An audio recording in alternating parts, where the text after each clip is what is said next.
की तरफ आपको ले चलते हैं। जनूबी कश्मीर के पुलवामा जिले में साल 2019 में फरवरी की 14 तारीख को हमला हुआ था, लेकिन इस हमले में जो मवाद इस्तेमाल किया गया, जिससे एक बड़ी बस को उड़ाया गया, 40 सीआरपीएफ एहलकारों ने मुल्क के लिए अपनी जान निछावर कर दी।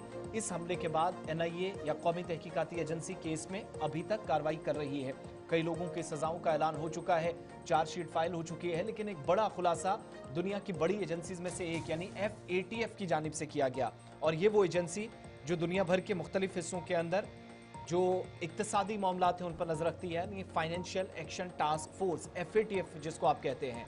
पुलवामा हमले में FATF ने एक बड़ा खुलासा पेश करते हुए कहा कि धमाका खेज मवाद अमेजॉन यानी ऑनलाइन प्लेटफॉर्म से हासिल किया गया, वहां से खरीदा गया और मवाद के लिए अदायगियां पेपाल के जरिए की गई।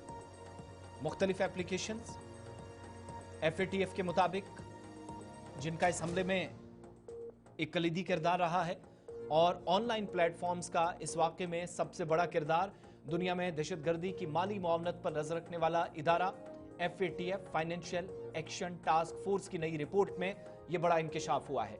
इस रिपोर्ट के मुताबिक दहशतगर्द तंजीमें अब हथियारों की खरीदारी और फंडिंग के लिए ई-कॉमर्स प्लेटफॉर्म्स और ऑनलाइन अदायगियों की खिदमात का इस्तेमाल कर रही हैं।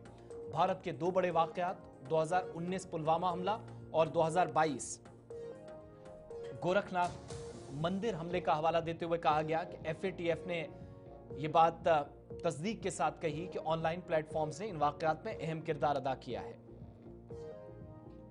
और पुलवामा हमले में आईडी बनाने के लिए अमेजॉन का सहारा लिया गया, ऑनलाइन प्लेटफॉर्म्स का इस्तेमाल किया गया। यह खुलासा किसी गैर सरकारी या किसी छोटे इदारे ने नहीं किया, दुनिया भर के बड़े इदारों में से एक। दहशतगर्दी की मुआवनत जिन इदारों या जिन ममालिक की तरफ से होती है उन पर नजर रखती है। और कहा गया कि अमेजॉन से एल्यूमिनियम पाउडर मंगवाया गया, जिससे धमाके की ताकत कई गुना ज्यादा बढ़ सकती है, यह उसके लिए इस्तेमाल होता है।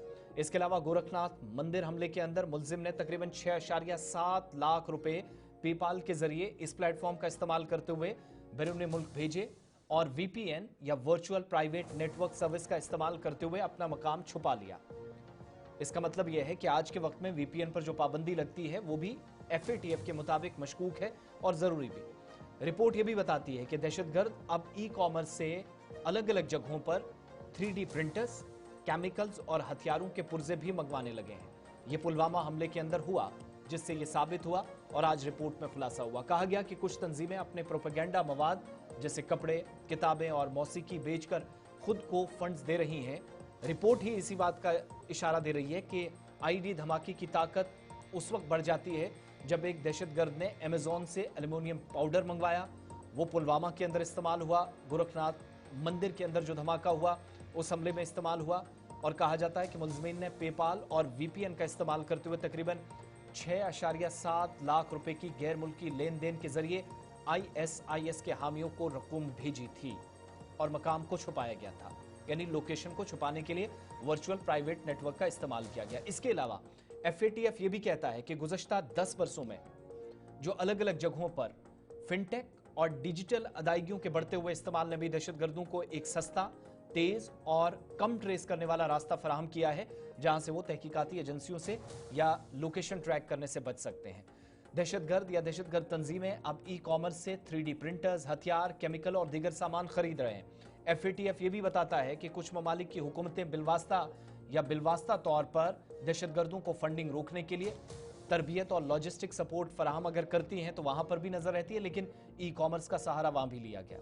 भारत एक अरसे से पाकिस्तान पर ऐसे इल्जामात लगाता आया है, शवाहिद पेश किए गए कि जम्मू कश्मीर ही नहीं, जम्मू कश्मीर से बाहर भी कई बड़े दहशतगर्दाना वाकयात या कार्रवाइयों में पाकिस्तान की एजेंसियां पाकिस्तान की मदद से काम करती आई हैं और मुल्क और रियासत मुखालिफ काम किया है। FATF ने रुकन ममालिक को यह भी खबरदार किया कि उन्हें VPN यानी वर्चुअल प्राइवेट नेटवर्क या इसके अलावा P2P की अदायगियों और ई-कॉमर्स की सरगर्मियों पर कड़ी नजर रखनी होगी। बसूरत दीगर अब दहशतगर्द उनके लिए वसाइल जमा करके एक नया जरिया इस ई-कॉमर्स के प्लेटफॉर्म को बना सकते हैं। तमाम ममालिक को मुतनब्बे किया गया है कि P2P अदायगियों के वो ई-कॉमर्स या जिसको आप VPN भी बीच में कहते हैं, वर्चुअल प्राइवेट नेटवर्क, इन साइट्स पर भी सख्ती से नजर रखनी होगी, क्योंकि यहां से, इन रास्तों से तेज और कम ट्रेस किए जाने वाले रास्ते बड़ी आसानी के साथ बन सकते हैं। इसलिए ये ख्याल रखना बहुत जरूरी है।